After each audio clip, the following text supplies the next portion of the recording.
नमस्कार दोस्तों, मैं हूं आपका दोस्त मयंक। एक बार फिर से एक नए वीडियो पे आपका स्वागत करते हैं। तो जैसे मैंने आपसे कहा था कि एनटीपीसी में कैसे मॉक टेस्ट को अटेम्प्ट करना होता है, उस मॉक टेस्ट से कैसे आप सीख सकते हैं, अपना स्कोर इंप्रूव कर सकते हैं, तो उसके लिए मैं वीडियो लेके आऊँगा। तो मैं काफ़ी टाइम से, जब से मेरा सिलेक्शन हो गया है, तो मैं थोड़ा सा घर पर इन्वॉल्व हूँ, मतलब थोड़ा सा टाइम स्पेंड करूँ, पढ़ाई नहीं कर पा रहा था, तो इसलिए मैं वीडियो नहीं ले पा रहा था। लेकिन मैंने अभी आज सेक्शनल मॉक टेस्ट लगाया है, एनटीपीसी का मिनी मॉक टेस्ट आरडब्ल्यूए पे, जो 14 तारीख को आया था। उसमें मेरे कुछ क्वेश्चन गलत भी हुए हैं। अब इन जैसे आपके भी गलत होंगे, तो इसको कैसे इंप्रूव किया जाता है, इस चीज़ को आपको मैं सिखाऊंगा इस मॉक में। तो पूरी कोशिश करूंगा कि एकदम बिल्कुल जेन्युइन मेथड बताऊं, क्योंकि मैं, अगर आप चैनल पे पहली बार है, मैं आपको बता देता हूं कि इसके अलावा मैंने बहुत सारे एग्जाम्स क्वालिफाई कर रखे हैं। आपको चैनल पे एक प्लेलिस्ट मिलेगी, ऑल स्ट्रेटजी। उस पर मैंने आपके लिए काफ़ी हेल्पफुल वीडियोज़ बना रखी हैं। मैथ्स कैसे इंप्रूव करना है, रीजनिंग, जीके, जीएस, और ये कुछ एग्जाम्स हैं जो 30 एग्जाम्स मैंने क्वालिफाई कर रखे हैं। लगभग डिफेंस, एसएससी, हर फील्ड में एग्जाम्स क्वालिफाई कर रखे हैं। तो अच्छा खासा एक्सपीरियंस मुझे है। उसी हिसाब से मैं आपको इस वीडियो में बताऊंगा कि कैसे आपको मॉक टेस्ट का एनालिसिस करके फ़ायदा उठाया जाता है, कैसे आप अपना स्कोर इंप्रूव कर सकते हैं। ठीक है, तो सबसे पहले आप यहाँ पे स्कोर देख सकते हैं। मैंने यहाँ पे 30 क्वेश्चन थे, जिसमें मेरे 27 क्वेश्चन सही हुए हैं, 3 क्वेश्चन गलत हुए हैं। 3 क्वेश्चन में एक मेरा सिली मिस्टेक हुआ है और 2 के मैं कॉन्सेप्ट भूल गया था, क्योंकि मैंने बता रहे हैं 5 से 6 महीने से मैंने बिल्कुल भी नहीं पढ़ा, मतलब बुक ही नहीं उठाई है। काफ़ी टाइम से मैंने नहीं पढ़ाई की है, क्योंकि मेरा सिलेक्शन हो गया था, तो मैं सोच रहा था मतलब कुछ टाइम घर में स्पेंड कर लूँ, फिर तो बिजी ही रहना, क्योंकि काफ़ी टाइम से पढ़ ही रहा था लगातार। तो बहुत अच्छे से पढ़ाई नहीं हो पाई है, इस वजह से यहाँ पे कुछ 2 कॉन्सेप्ट भूल गया था मैं। हालांकि मुझे लग रहा था, इतनी भी उम्मीद नहीं थी कि इतने क्वेश्चन सही होंगे।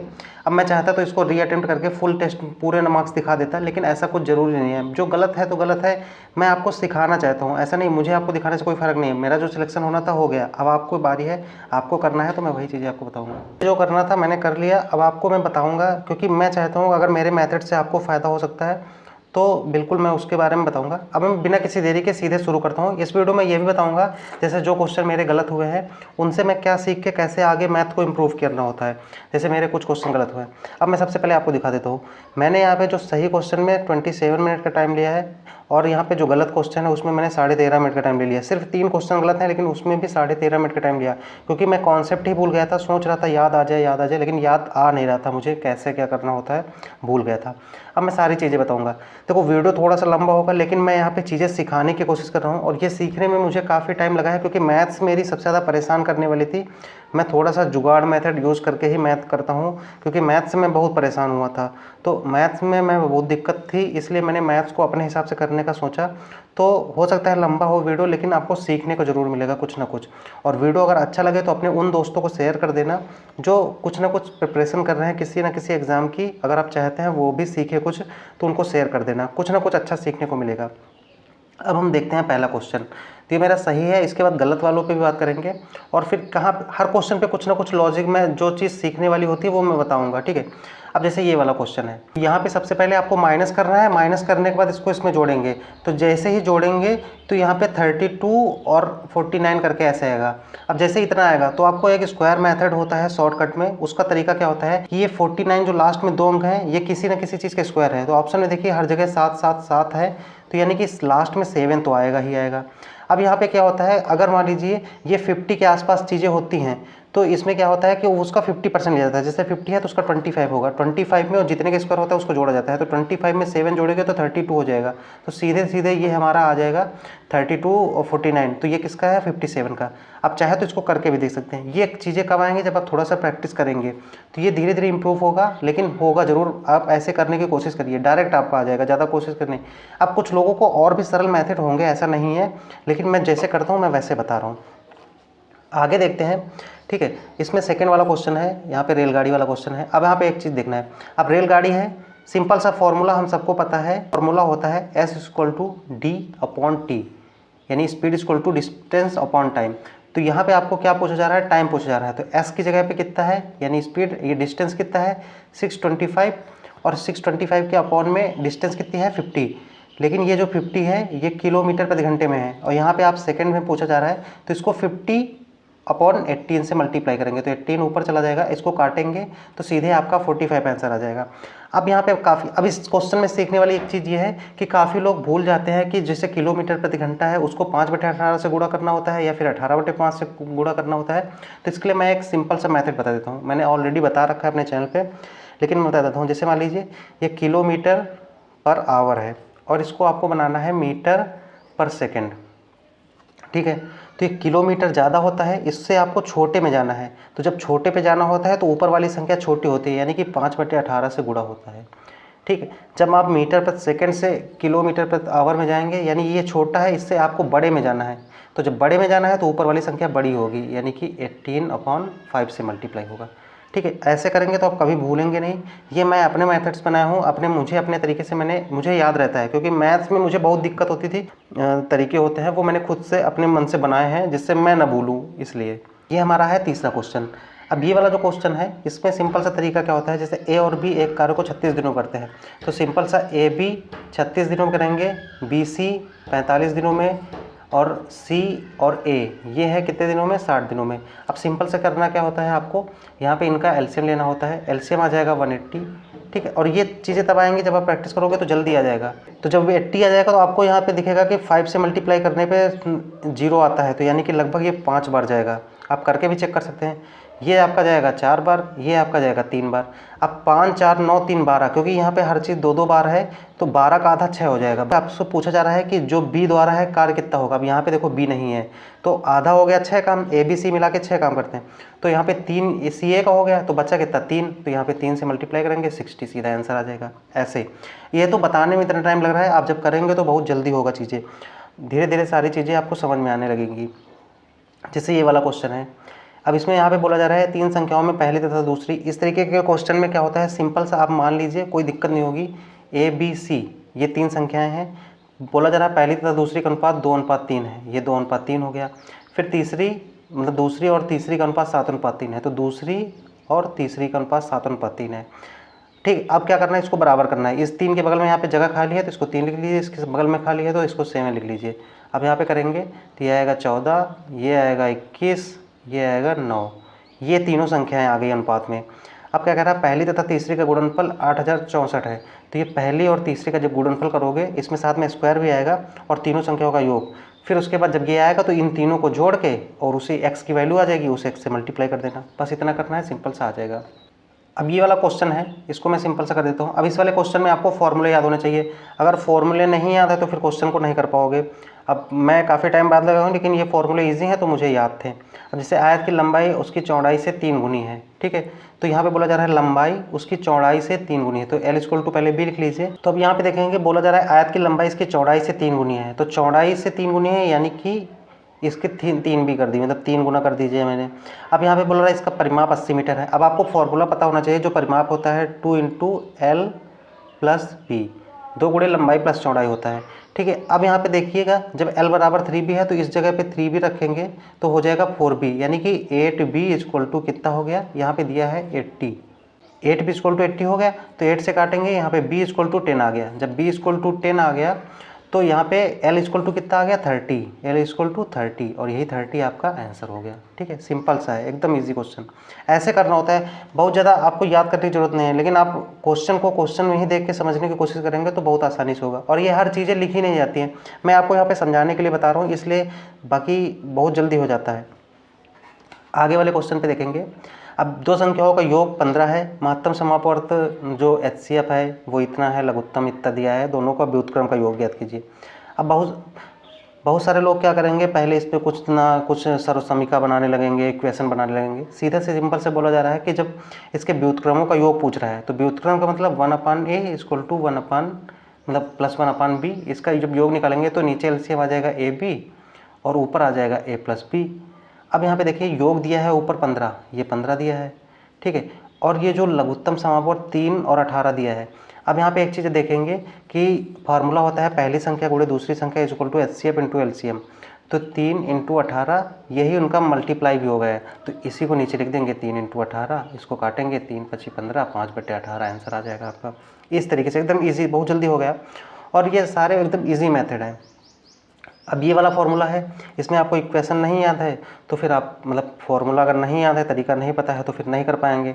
अब सिंपल से ये ट्रायंगल होता है। अब इसमें बोला जा रहा है कि इसका अंतः केंद्र ज्ञात करना है। ठीक है, मान लीजिए ये कोण A है, ABC, ये है 70। अब आपसे बोला जा रहा है BIC, बीच यहाँ पे I है, ये वाला कोण ज्ञात मतलब ये वाला कोण पूछा जा रहा है आपसे। तो आपको सिंपल से क्या करना होता है, ये वाला जो कोण है इसका आधा 90 में जोड़ देना होता है, 90 प्लस कोण A/2, तो ये जब जोड़ेंगे तो 125 आपका आंसर आ जाएगा। ये एकदम इजी क्वेश्चन है, लेकिन इसके लिए याद होना चाहिए फॉर्मूले। तो अगर अब यहाँ पे क्या चीज़ सीख सकते हैं, जैसे ये फॉर्मूले आपको नहीं याद होते हैं, मॉक टेस्ट लगाएं, ये वाला फॉर्मूला नहीं आया तो इसको एक कॉपी में लिखिए या फिर एक पेज में लिखिए और सामने आपके चिपका लीजिए, जिससे आप बार बार रिवाइज कर पाएँ। इस तरीके से आपको अच्छे से याद हो जाएंगी, मतलब तरीके याद हो जाएंगे, फिर आप धीरे धीरे जब प्रैक्टिस करोगे तो आने लगेंगे। इसी तरह अगला क्वेश्चन है, जालंधर से अम्बाला की आगे की यात्रा है कि इस तरीके से कर रहा है, जा रहा है कुछ, मतलब एक औसत स्पीड दी गई है जाने में, एक औसत स्पीड दी गई है आने में, तो पूछा जा रहा है कि पूरी औसत स्पीड कितनी है। तो इसके लिए फॉर्मूला होता है 2 × A/B/A+B, यानी कि जाने में औसत स्पीड A और आने में B, तो उनका योग ऐसे किया जाता है। तो 2 × 54 × 46 अपॉन में इनका 54 और 46 को जोड़ेंगे तो आएगा 100। ठीक है, अब इसमें भी कई तरीके होते हैं, लेकिन यहाँ पे लगभग बोला जा रहा है तो इसलिए आपको यहाँ पे पूरा सॉल्व करना है। अगर लगभग नहीं बोला जाता है तो सिर्फ इकाई के अंक से हो जाता है। इकाई के अंक कैसे, जैसे 6 4 जा 24, फिर 4 2 जा 8, तो इकाई में 8 आ रहा है उसी को टिक कर दीजिए। लेकिन यहाँ पे जब अप्रोक्सीमेशन या फिर लगभग बोल दिया जाए तो फिर आपको पूरा सॉल्व करना पड़ता है, इस चीज़ का भी ध्यान रखना। तो इस तरीके जब करेंगे सिंपल से बस इसी को सॉल्व करना है, आंसर आ जाएगा। आगे बात करेंगे, ये वही है, शायद 2 बार ले लिया स्क्रीनशॉट। हाँ, ये वाला क्वेश्चन है, इसमें भी सिंपल है। इसमें क्वेश्चन में क्या है, जब आप इसको सॉल्व करेंगे 5x - 2y upon x - 2y = 9 upon में 17। अब ये 17 से इधर मल्टीप्लाई करेंगे, ये वाला इधर मल्टीप्लाई करेंगे, उसको सॉल्व करेंगे, आपका आंसर आ जाएगा। जब आपका आंसर आएगा तो उसमें देखेंगे सबसे ऊपर सॉल्व करने पे 36 आ जाता है। जैसे ही 36 आया तो फिर आपको सॉल्व करने की जरूरत नहीं, नीचे सिर्फ इसी पे टिक कर दीजिए। लेकिन यहाँ पे ध्यान देने वाली बात यह है कि अगर आपका ऊपर 36 के बजाय 72 आ जाए तो फिर 72 को टिक मत करना, नीचे वाला भी सॉल्व करना, डिनोमिनेटर को। उसका रीज़न क्या है, कभी कभी होता है नीचे कोई ऐसी संख्या आती है जिसको वो कट के 36 आ जाता है, क्योंकि ऑप्शन में 36 भी है, इसलिए आपको जल्दबाजी नहीं करना है। सिली मिस्टेक इसी जगह पे हो जाती है, इस चीज़ का भी ध्यान रखना है। आई होप आप समझ रहे होंगे, थोड़ा सा ध्यान से समझना, चीज़ें समझ में आ जाएंगी। अब ये वाला क्वेश्चन है, जब ये क्वेश्चन मैं कर रहा था तो एक बार मैं थोड़ा सा कंफ्यूज हो गया था। यहाँ पे माध्यक का मतलब मैंने यहाँ पे जो एवरेज निकाल दिया था, औसत माध्य निकाल दिया था, तो यहाँ पे थोड़ी सी गलती हो गई थी। लेकिन फिर मैंने यहाँ पे इंग्लिश में पढ़ा तो मीडियन मुझे समझ में आ गया कि माध्य का पूछा जा रहा है। तो फिर मैंने इनको सबसे पहले, इसको तो करने का तरीका होता है, सबसे पहले इनको एक क्रम में व्यवस्थित करिए, मतलब छोटे से बड़े में डिसाइड कर लीजिए। तो इसको लिख लीजिए 17, ऐसे करके पूरा एक क्रम में आ जाएगा। उसके बाद क्योंकि इसमें संख्याएं गिन लीजिए कितनी हैं, 1 2 3 4 5 6 हैं, यानी कि सम संख्या है। तो सम संख्या का फॉर्मूला क्या होता है, n/2वें पद का मान प्लस n/2 + 1वें पद का मान, यानी कि जैसे 6 है तो 6/2 यानी 3वें और 4वें, 3 और 4वें पद का मान उसको बटे में 2 कर दीजिए। ये फॉर्मूला होता है। अगर आपको नहीं याद है तो फॉर्मूला लिखिए, नोट करिए। यही तरीका होता है धीरे धीरे मॉक टेस्ट में इम्प्रूवमेंट का। अगर आप इस जगह इग्नोर कर देंगे, आप मान लीजिए गलती हो गई, आप छोड़ दिए, तो फिर आपको मैथ इसी तरह नहीं आएगी। जब आप इस जगह पे गलत हुआ, आप इसको तुरंत नोट करिए, या फिर आप दोबारा इसकी प्रैक्टिस के लिए आप फॉर्मूला नोट कर लीजिए। तो फिर आप धीरे धीरे देखेंगे कुछ टाइम के बाद आपका अच्छा स्कोर आने लगेगा। इसमें आपका कंपाउंड इंटरेस्ट पूछा जा रहा है। तो कंपाउंड इंटरेस्ट जैसे पूछा जा रहा है तो अब 2 साल का है, अब वहाँ पे वार्षिक रूप से भी है, तो 13 का मुझे 2 साल का चक्रवृद्धि निकालना है। तो सिंपल सम देखेंगे, 13 13 26 होता है, साथ में 13 का एक बार मल्टीप्लाई भी होता है, जैसे कि आपको पता होगा ये वाला फॉर्मूला a + b + ab/100। ठीक है, तो a + b यानी कि 13 13 26 और ab × 13 × 13/100, यानी कि अब 13 का स्क्वायर में 2 अंक बाद दशमलव लगा लीजिए, 1.69, तो 26 में एक जुड़ जाएगा तो ये हो जाएगा 27.69। अब इसी से केवल इसमें मल्टीप्लाई करना है 18,000 में, और उसमें भी जब पॉइंट हटाएंगे तो 2 जीरो इससे कट जाएंगे, तो 180 से मल्टीप्लाई करना है सिर्फ इसमें। जो आएगा आंसर सीधे सीधे पूरा आंसर आ जाएगा एग्जैक्ट ये। ठीक, आई होप आप समझ गए होंगे, सिंपल है।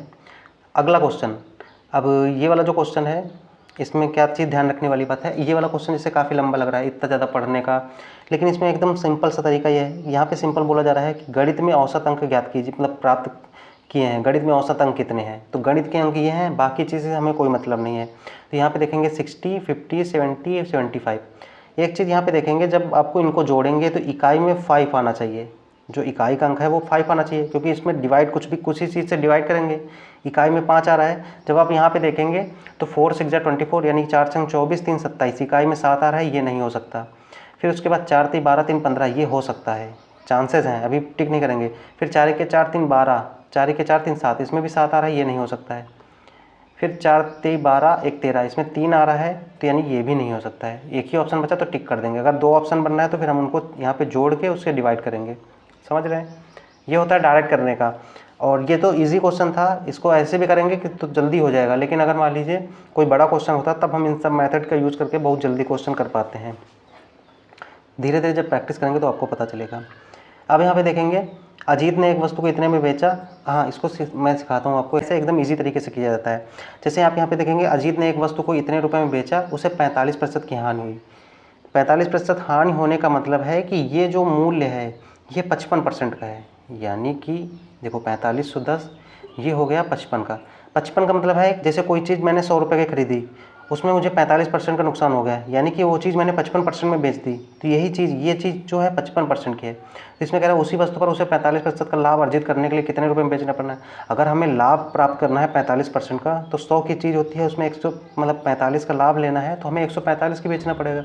बस 145 से गुणा करना है, आंसर आ जाएगा। बस इसको सॉल्व करना है।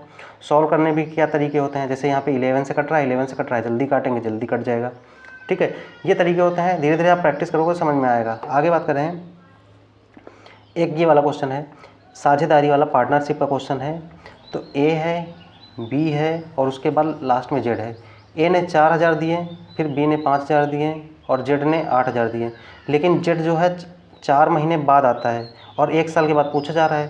तो ये है केवल 8 महीने के लिए पैसे देगा, ये पूरे 12 महीने के लिए देगा, ये पूरे 12 महीने के लिए देगा। इनके बीच में रेशियो होता है, इनको हल कर लीजिएगा और फिर इनको जोड़ के आंसर आ जाएगा सीधे सीधे सिंपल। ये बी का हिस्सा है, आपको सीधे एकदम इजी तरीके से आंसर आएगा। आगे बात करते हैं, ये वाले क्वेश्चन आते हैं जैसे घंटियाँ कुछ मिनटों में बज रही हैं, कुछ अंतराल में, कोई अभी बजती है, कोई 2 घंटे बाद बजती है, कोई 1 मिनट बाद बजती है। इन सबको क्या होता है, इन सब का एलसीएम लेके, सबका आप एलसीएम ले लीजिए, उसके बाद उसमें जितना भी बन रहा है उसको वहाँ पे ऐड कर दीजिए। उतने ही मिनट बाद, उतने ही घंटे बाद आपका घंटियाँ बजेंगी। ठीक, सिंपल होता है। आगे बात करते हैं।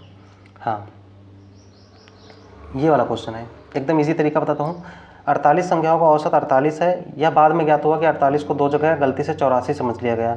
यानी कि 48 लिखना था लेकिन गलती से मैंने 84 लिख लिया, हमने ज़्यादा पढ़ लिया, तो यानी एवरेज हमारा ज़्यादा आ गया। तो इस एवरेज इससे कम ही आएगा पक्का। तो ये क्वेश्चन मतलब ये तो आंसर हो ही नहीं सकता, ये भी हो ही नहीं सकता। अब इन्हीं 2 में से कोई होगा, ये तो कन्फर्म हो गया बिना कुछ भी किए। अब यहाँ पे देखेंगे कि हमने 48 को 84 समझा है ना, तो 84 में 48 में कितना अंतर है, इसमें माइनस करेंगे तो 14 में 8 गया कितना 6, यहाँ पे 7 में 4 गया 3, तो यहाँ पे कितना आया हमारा 36 आया। अब ये जो 36 है ये क्योंकि हमने 2 बार गलती किया है ना, तो 2 बार 36 दूना कितना हो गया 72।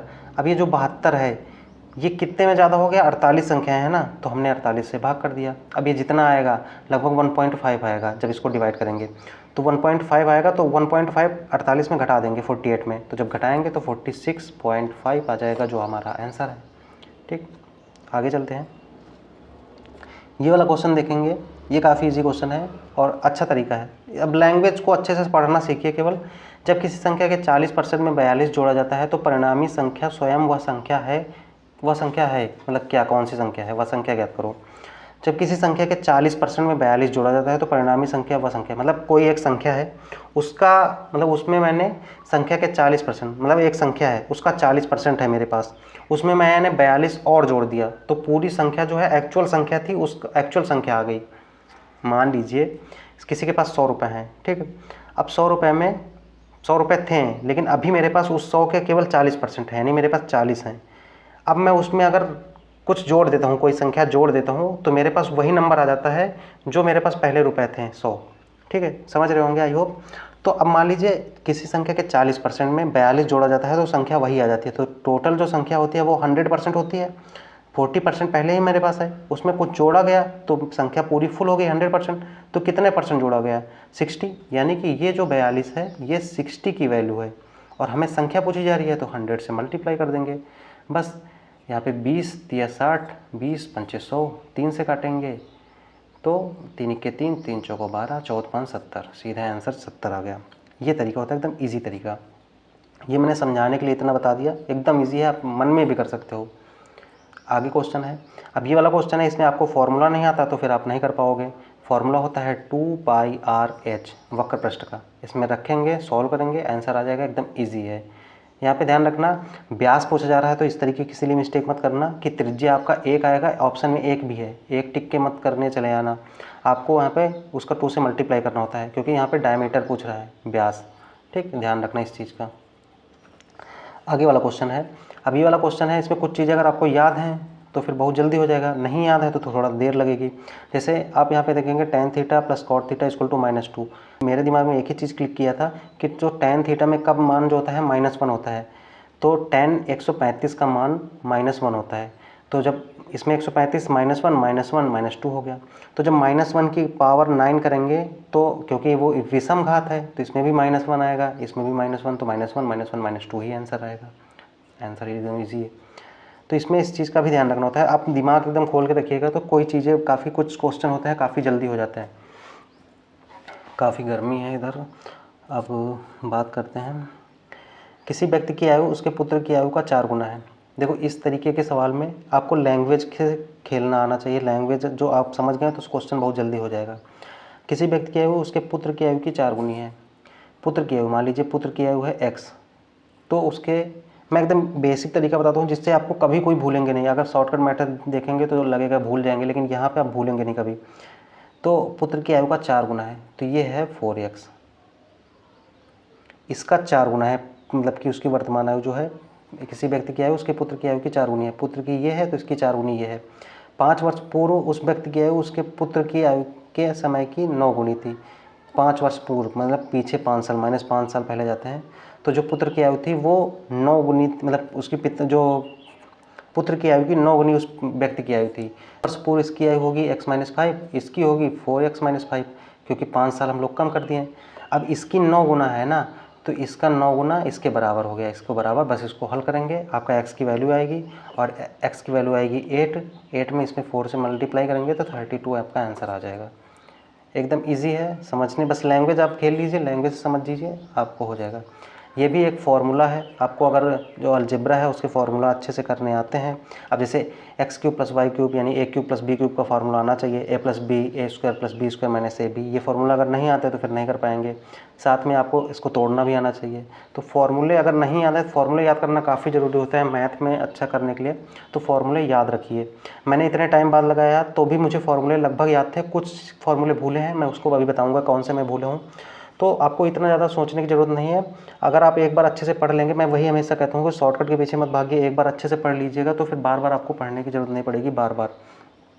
ये वाला क्वेश्चन, यहाँ पे दी गई 7 संख्याओं में से प्रथम 4 संख्याओं का औसत 21 है। पहली 4 संख्या हैं 21, अंतिम 4 संख्या हैं इनका भी एवरेज जो है 21 है, लेकिन टोटल जो 7 संख्या हैं उनका एवरेज 20 है। अब यहाँ पे 4 4 8, टोटल तो 8 संख्याएं हो गई, लेकिन है तो केवल 7, तो यानी कि चौथी संख्या जो है वो दोनों बार काउंट हुई है, तो टोटल का एवरेज 20 है। तो यहाँ पे 21 बोल रहा है, तो 21 में अगर इसमें 1 ज़्यादा है तो 4 संख्याओं में कितना ज़्यादा हो गया, 4। यहाँ भी 1 ज़्यादा है तो 4 संख्याओं में कितना ज़्यादा हो गया, 4। तो ये जो 4 4 8 है ये चौथी संख्या में ही तो ज़्यादा होगा, तो हम इसीलिए क्या करते हैं, चौथी संख्या में ज़्यादा होगी तभी तो ये ज़्यादा हो रहा है, तो चौथी संख्या 2 बार जो जुड़ रही है ना, तो इसलिए हम उसमें 8 वहाँ पे ऐड कर देंगे। 20 + 28 28 हो गया, सिंपल सा। आगे बात करते हैं, ये वाला जो फार्मूला है यहाँ पे देखेंगे कि इसमें डी ऑप्शन, अब एक चीज़ का यहाँ पे इस क्वेश्चन को मैंने यहाँ पे क्यों ध्यान दिया है, यहाँ पे ए ऑप्शन, एक चीज़ मैं दिखा देता हूँ, A option, B option, D option पहले आ गया, सी बाद में है। अब मान लीजिए आपने ये किया, ध्यान नहीं दिया, तो सोचेंगे यहाँ तो सी होता है तो हमेशा सी टिक करके चले आएंगे, ऐसा नहीं है। कभी कभी जो ऑप्शन होते हैं ऊपर नीचे भी लिखे होते हैं, आगे पीछे, इस चीज़ का भी ध्यान रखना है, पेपर में भी कई बार ऐसा हो जाता है, तो इस चीज़ का भी ध्यान रखना है। अब एक चीज़ मैं बता देता हूँ, जैसे ये वाला फार्मूला है, अब ये वाला फार्मूला मुझे नहीं याद आ रहा था, एकदम ईमानदारी से बताता हूँ, मुझे नहीं याद आ रहा था कि इसमें कौन सा, इसमें वक्रपृष्ठ का लगेगा, लेकिन मुझे उस टाइम पे नहीं याद आ रहा था बिल्कुल भी, मतलब, और मैंने ज़्यादा इसमें टाइम दिया भी नहीं, क्योंकि मैंने एक ही चीज़ देखी, मैं शॉर्टकट कुछ चीज़ें मैंने अपने हिसाब से बनाई, मैंने बताया ना कि कुछ चीज़ें मैं अपने हिसाब से सोचता हूँ। अपने हिसाब से सोचने का मतलब है 7 सेंटीमीटर त्रिज्या है, यानी कि इसमें 7 से मल्टीप्लाई तो पक्का होगा, ठीक है। तो हम 7 से काट के देखेंगे तो केवल एक ही संख्या है जो 7 से कट रही है, तो मैंने सीधा उसी को टिक कर दिया और सही हो गया। ये होता है अक्सर पेपर में, अगर एक ही जब दो दो चीज़ें आपस में चेक होती हैं, और ये जो इजी एग्ज़ाम होते हैं उनमें आराम से यही चीज़ें होती हैं। जो टफ एग्ज़ाम होते हैं उनमें ऑप्शन क्लोज होते हैं, तब हमें प्रॉब्लम होती है, तब हमें कॉन्सेप्ट याद होने ही चाहिए। मैं ये तब के लिए बता रहा हूँ। अब ऐसा नहीं कि आप फॉर्मूला याद ही नहीं करें हमेशा, ऐसे हमेशा नहीं होता है, कभी कभी जब हम लोग फंसते हैं इन चीज़ों का यूज कर सकते हैं। आगे चलते हैं। अब यहाँ पे देखेंगे कि 1845 में कौन सी सबसे छोटी संख्या जोड़ा जाए कि ताकि ये इतने इतने कट जाए। तो यहाँ पे 5 है, तो सबसे आसान चेक करना होता है 5 से, क्योंकि इकाई में 0 हो या तो 5 हो। अब 8 4 12 5 17 1 18, इसमें कुछ भी जोड़ेंगे तो इकाई में 5 से कटने वाली चीज़ें नहीं बन रही, तो हम सीधे 15 जोड़ेंगे, आराम से बन जाएगा सीधे, कुछ भी करना नहीं है। ये वाला जो क्वेश्चन है यहाँ पे बोला जा रहा है 192 रुपये प्रति किलोग्राम 2 प्रकार की चाय हैं, उनको जोड़ा जाता है तो उनको इतने रुपए में बेचा जाए ताकि उससे 20% का फ़ायदा हो। यानी कि जो 194.40 है, 194.40, ये जो है ये 20% फ़ायदा वाला चीज़ है, यानी कि ये 120 की वैल्यू है, हमें 100 की वैल्यू चाहिए। तो सबसे पहले 100 की वैल्यू निकालेंगे, तो जो भी आएगा उसके बाद एक तरफ 192 लिखेंगे, एक तरफ 150, और बीच में जो वैल्यू आएगी उसके बाद इसमें माइनस करेंगे, आएगा रेशियो 2:5, आंसर आ जाएगा ऐसे ही। ठीक है। अब ये वाला इकाई का अंक, इसमें सिंपल होता है, 5 में कुछ भी घात करोगे 5 आएगा, 4 में कुछ भी घात करोगे 4 आएगा, तो जब सम संख्या से मल्टीप्लाई होता है तो 0 हो जाता है, तो इकाई में 0 आ जाएगा, एकदम ईजी। लास्ट क्वेश्चन यहाँ है, फिर उसके बाद मैं बताऊंगा कि कौन से क्वेश्चन गलत हुए हैं, क्यों गलत हुए हैं। अब यहाँ पे एकदम ईजी क्वेश्चन है। तो 16 कर्मचारी हैं, 6 दिन प्रति घंटे काम करते हैं, 26 दिन में कर लेते हैं, तो 13 कर्मचारी 8 घंटे में कितने दिन में करेंगे। तो 13 दूनी 26, 2 चौको 8, 2 चौको 8, 4 चौक 16, यानी कि 4 छंग 24, 24 आंसर आ गया। अब मेरे कुछ क्वेश्चन गलत हो गए, मैं उनके बारे में बताता हूँ। जैसे ये वाला क्वेश्चन गलत हुआ। अब ये वाला क्वेश्चन का मैं कॉन्सेप्ट मतलब याद था, लेकिन मैं बता रहा हूँ प्रैक्टिस की ना करने की वजह से, मैं हमेशा कहता हूँ प्रैक्टिस करनी चाहिए। तो मैंने पिछले 5-6 महीने से तो बिल्कुल मैथ लगाई ही नहीं, एक भी क्वेश्चन नहीं लगाया। तो इस वजह से ये वाला क्वेश्चन मुझे उस टाइम पे दिमाग में नहीं आ रहा था कैसे करना है, और मैंने काफ़ी दिमाग लगा दिया, लेकिन दिमाग में बार बार आ ही नहीं रहा था। तो फिर मैंने इसको कुछ भी मतलब लगाया था गेस वर्क मार के, लेकिन गलत हो गया। तो ये क्वेश्चन मेरा नहीं आया था, मैंने सोचा कर ही देता हूँ, और मैं लगभग हर क्वेश्चन को पूरा करता हूँ, मतलब मॉक टेस्ट वगैरह में तो पूरे ही करता हूँ, तो इसलिए मैंने कर दिया था। ये क्वेश्चन गलत हो गया, मेरा 50 आया था, मैंने शायद कोई भी मिस्टेक की थोड़ी सी। अब मैं क्या करूँगा इस क्वेश्चन का, अब मैं एक बार पढ़ चुका हूँ, सारी चीज़ें आती हैं मुझे, तो मैं क्या करूँगा इसका जो सॉल्यूशन यहाँ पे नीचे दिया है, मैं इस सॉल्यूशन को देखूँगा, चीज़ें समझ में आ ही जाएंगी, तो फिर उसके बाद मैं आगे नहीं पढ़ूँगा। लेकिन अगर आपको नहीं आ रहे तो फिर आप इसकी एक वीडियो देखिए यूट्यूब पे, और जब ऐसे ही करते रहेंगे, जितने भी क्वेश्चन गलत होते हैं आप देखेंगे कि 10-15 दिन बाद, 1 महीने बाद आपके सारे मैथ के क्वेश्चन सही होने लगेंगे। तो ये तरीका है। अगला क्वेश्चन ये है। अब ये वाला क्वेश्चन जो फार्मूला है वो मुझे याद नहीं आ रहा था बिल्कुल, इसमें फार्मूला था शायद नीचे लिखा था इसमें नहीं, तो वो फार्मूला मुझे नहीं याद आ रहा था कि जो मतलब अगर जल्दी चलता है तो 15 मिनट पहले पहुंचता है, 15 मिनट बाद। इसमें एक फार्मूला होता है, वो फार्मूला मुझे याद नहीं आ रहा था, काफ़ी मैंने सोचा लेकिन याद नहीं आ रहा था, इसलिए मेरा ये क्वेश्चन गलत हो गया, क्योंकि मैंने lack of practice, lack of revision, काफ़ी टाइम से रिवीजन नहीं किया, ना ही मैंने प्रैक्टिस की, इसलिए यहाँ पे गलत हो गया। मैं इसका फार्मूला याद करूँगा, चाहे तो नोट करके रख लूँगा या फिर रिवीजन करूँगा, ताकि अगले मॉक में ना गलत हो, इस चीज़ का ध्यान रखूँगा। और ये वाला जो क्वेश्चन है मेरा सिली मिस्टेक से गलत हुआ। अब इसको अगर मैं कॉपी में नोटबुक बनाऊँगा, उसमें लिखूँगा कि मैंने क्या गलती की। मैं आपको बता देता हूँ कि ये वाली क्या गलती की मैंने, और इस क्वेश्चन को मैंने 5-6 बार लगाया, हर बार वही आंसर आ रहा था। क्योंकि सिली मिस्टेक जो होती है उसकी प्रॉब्लम यही होती है कि अगर एक बार गलत हो गया, अगर आपने 2 × 2 5 पढ़ दिया, तो फिर आप हर बार जब लगाओगे तो 2 × 2 5 ही पढ़ोगे हर बार, यही होती है सिली मिस्टेक की प्रॉब्लम। तो मैं यहाँ पे क्या कर रहा था, ये जो 5 और 4 है, तो मैं यहाँ पे क्या करता था कि ये जो -2 है इसको यहाँ पे पहले इसमें मल्टीप्लाई कर देता था, पहले डिवाइड करना होता है, पहले मल्टीप्लाई मैं कर देता था, तो यहाँ पे 8 आ जाता था और 5/8 कर देता था, बस इतनी ही गलती करता था। तो पहले डिवाइड करना होता है, पहले मल्टीप्लाई, हर जगह सही किया, लेकिन इस जगह पे मैंने थोड़ी सी गलती हर बार कर रहा था, इसीलिए क्वेश्चन गलत हो गया मेरा। तो ये एक सिली मिस्टेक हो गई, 2 मेरे जो कॉन्सेप्ट में नहीं याद आ रहा था, 2 कॉन्सेप्ट की वजह से गलत हुए, और एक मेरा सिली मिस्टेक। तो ये था मैथ का तरीका। ऐसे ही जो और भी क्वेश्चन होते हैं, अगर आप लोग कहेंगे तो मैं और भी सेट कराऊंगा, जिसमें हर सेट में कुछ ना कुछ हर सवाल में बताने की कोशिश करूंगा। मेरे पास बोर्ड नहीं है, तो हो सकता है लिखने में जो प्रॉब्लम होती है वो आपको बहुत ज़्यादा राइटिंग अच्छी नहीं बनती मेरी, मतलब क्योंकि मेरे पास राइटिंग पैड नहीं है इस वजह से। और कोशिश करूँगा कि राइटिंग पैड ले लूँ तो फिर मैं बहुत अच्छे से सारी चीज़ें समझा पाऊँ। तो वीडियो कैसा लगा कमेंट बॉक्स में ज़रूर बताना। आपको हेल्प हुई है इसकी, नहीं हुई है। अगर अच्छा लगा वीडियो तो चैनल पे जुड़ जाना, सब्सक्राइब कर लेना, शेयर कर देना, क्योंकि सपोर्ट आप करते हैं तभी मैं आगे की वीडियो लाने के लिए, मतलब मुझे अच्छा लगता है कि आगे की वीडियो लेके आऊँ। क्योंकि देख लीजिए कितनी गर्मी है, छत पे बैठ के अभी वीडियो बना रहा हूँ, बहुत गर्मी है, पसीना बहुत ज़्यादा है, तो प्रॉब्लम होती है। तो मैं इसीलिए, आप लोग सपोर्ट करते हैं, आप लोग कमेंट देखता हूँ तो मुझे लगता है कि हाँ काफ़ी लोगों को हेल्प हो रही है, तो मैं वीडियो लेके आता हूँ। तो फिलहाल इस वीडियो में इतना ही रखते हैं, मिलते हैं किसी नेक्स्ट वीडियो पे। आगे किस टॉपिक पे वीडियो चाहिए कमेंट बॉक्स में जरूर बताना। मिलते हैं किसी नेक्स्ट वीडियो, तब तक के लिए जय हिंद।